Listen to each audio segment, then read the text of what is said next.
আজকে তোমাদের দেখাতে নিয়ে চলে এলাম ফুলকপির কচি পাতা আর বাঁধাকপির পাতা দিয়ে একটি মিক্স ভেজ, যেটা মাখা মাখা নয়, খুব ঝরঝরে। আর এই ঝরঝরে ভাবটা কিভাবে করেছি সেটাই তোমাদের দেখাবো আজ। আমি দেখো সবজিগুলো নিয়েছি: শিম, বাঁধাকপি, বেগুন, কুমড়ো। যেটা যেটা আলাদা করে ভেজে রাখবো সেইগুলো আমি এক এক করে বলে দিচ্ছি। এই যে দেখো, ভেজে নিয়েছি আমি ফুলকপি, কুমড়ো আর বেগুন, আলাদা আলাদা আমি ভেজে নিয়েছি। আর এগুলো আমি এখনও ভাজিনি আলাদা করে। যেমন শিমটা কেটে নিয়েছি, এটা হচ্ছে বাঁধাকপির শক্ত জায়গাগুলো, এটা ফুলকপির কচি কচি পাতাগুলো কেটে রেখেছি, আর ফুলকপির কচি পাতার সাথে যে ডাঁটাগুলো থাকে সেইগুলো। এটা হচ্ছে বাঁধাকপির বড় বড় একটু পাতা নিয়েছি।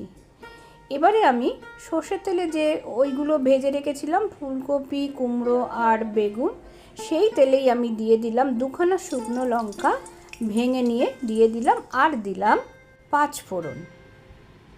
এবারে তেজপাতা দেব। তারপর সব একসাথে একটা খুব সুন্দর অ্যারোমা তৈরি হলে আমি দিয়ে দেব একটু হিং।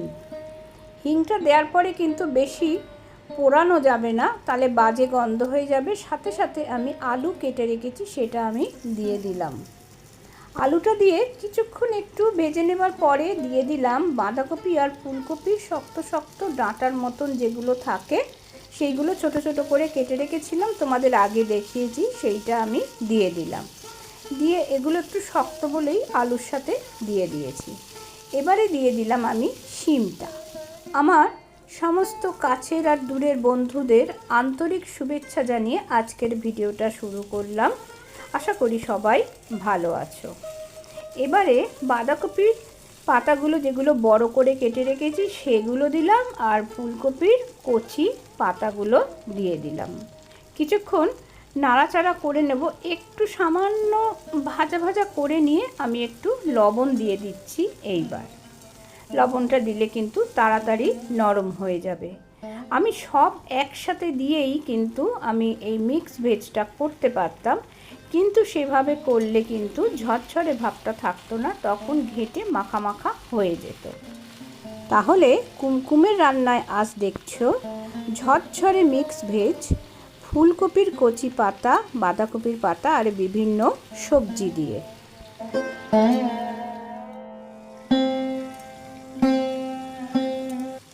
গ্যাসের ফ্লেমটা আমি সিমে দিয়ে সবজিগুলো বেশ কিছুক্ষণ ধরেই ভাজা ভাজা করছি। এইবারে আমি দিয়ে দিলাম একটু হলুদ আর একটু কাশ্মীরি মির্চের গুঁড়ো। দিয়ে আবারও হলুদ আর কাশ্মীরি মির্চের গুঁড়োটা আমি পুরো সবজির সাথে ভালোভাবে মিশিয়ে নেবার পরে দিয়ে দেব হাফ চা চামচ আদা বাটা। একমাত্র এই আদা বাটা মশলাটাই হচ্ছে এই মিক্স ভেজের মশলা। এছাড়া আর কোনো মশলা কিন্তু এই মিক্স ভেজে দেওয়া হচ্ছে না। তোমরা যারা রান্না জানো তারা তো জানোই, কিন্তু যারা নতুন রান্না শিখছো তাদের বলছি, এই মিক্স ভেজটা কিন্তু গ্যাসের ফ্লেমটা সিমে দিয়ে আস্তে আস্তে বেশ অনেকক্ষণ ধরেই করতে হয়। এইবার আমি এতক্ষণ পর দিয়ে দেব একটু গরম জল। খুব একটা বেশি ঝোলের মতো জল দেব না, অল্প জলই দেব, ঠিক সবজির মাপে মাপে জলটা দেব। দিয়ে আমি এই যে সমস্ত মশলাগুলোকে মিশিয়ে নেবার জন্যে একটু নেড়ে নেব। আর এইবারে আমি যে সবজিগুলো ভেজে রেখেছিলাম আলাদা করে, কুমড়ো, ফুলকপি আর বেগুন, সেগুলো আমি মিশিয়ে দিলাম, যাতে যে জলটা দিয়েছি তার সাথে একসাথে ফুটতে পারে। তাহলে নতুন রাঁধুনিরা আমার কথাগুলো নিশ্চয়ই বুঝতে পারছো আমি কিভাবে করছি। তোমরা কিন্তু খুব মন দিয়ে দেখো। এইবার এতক্ষণ বাদে আমি কিন্তু একটু ঢাকা দিয়েছিলাম, আর ঢাকাটা ঠিক মিনিট 5 আমি রেখেছিলাম। রেখে আবারও আমি সবজিগুলোকে একটু ধীরে সুস্থে নাড়াচাড়া করে নিচ্ছি। এই সবজিগুলোকে ঝরঝরে করার জন্য কিভাবে নাড়ছি আমি দেখো, খুন্তি দিয়ে একবার বাঁ দিক থেকে ডান দিকে নিচ্ছি, তারপর আবার ডান দিক থেকে বাঁ দিকে নিচ্ছি, তারপর আবার সামনে থেকে পিছন দিকে নিচ্ছি। আমার এই খুন্তি নাড়ার কায়দাটা কিন্তু অতি অবশ্যই তোমরা নোটিশ করো। সমস্ত সবজিগুলো এভাবে নাড়তে নাড়তেই যখন একটু নরম হয়ে আসবে তখন কিন্তু দিয়ে দিতে হবে একটু মিষ্টি। এখানে মিষ্টি হিসাবে আমি একটু চিনি দিয়েছি, তোমরা কিন্তু গুড়ের পাউডারও দিতে পারো। আর এই সবজিতে নিরামিষ হচ্ছে সেহেতু একটু মিষ্টি কিন্তু দিতেই হবে। দিয়ে আবারও দেখো আমি কিভাবে সবজিটাকে নাড়াচাড়া করছি মিষ্টিটা মিশিয়ে নেবার জন্যে। আমি কিন্তু খুন্তি দিয়ে একটুও ঘেঁটে দিচ্ছি না সবজিগুলোকে। এই রকমভাবে রান্না করলে কিন্তু সবজিও নরম হয়ে যাবে আর একটা খুব সুন্দর ঝরঝরে মিক্স ভেজ তৈরি হয়ে যাবে। এই মিক্স ভেজটা রুটি, লুচি, পরোটা, ডাল ভাত, শুধু ভাত যে কোনো কিছু দিয়েই তোমরা খেতে পারো। এমনকি এটা একটু বাটি করে নিয়ে শুধুও খেতে পারো। আমাদের বাড়িতে তো এরকম তরকারি হলে এমন অনেকে আছে তারা বাটি নিয়ে শুধুই খেয়ে নেয়, তরকারিগুলো এত ভালো হয়। আমাদের ছোটোবেলায় আমাদের ঠাকুমা, দিদিমা, এমনকি মাকেও দেখেছি এই রকম সবজি রাঁধতে গেলে অনেকক্ষণ ধরে এরকম আস্তে আস্তে নাড়াচাড়া করে কিন্তু এরকম একটা মিক্স ভেজ তৈরি করতো। দেখো কি সুন্দর সমস্ত সবজিগুলো সিদ্ধ হয়ে গেছে অথচ ঘেঁটে যায়নি, আর কত সুন্দর কালারফুল হয়েছে একবার দেখো। তোমরা কিন্তু ঠিক এইভাবেই একবার রান্না করে দেখবে।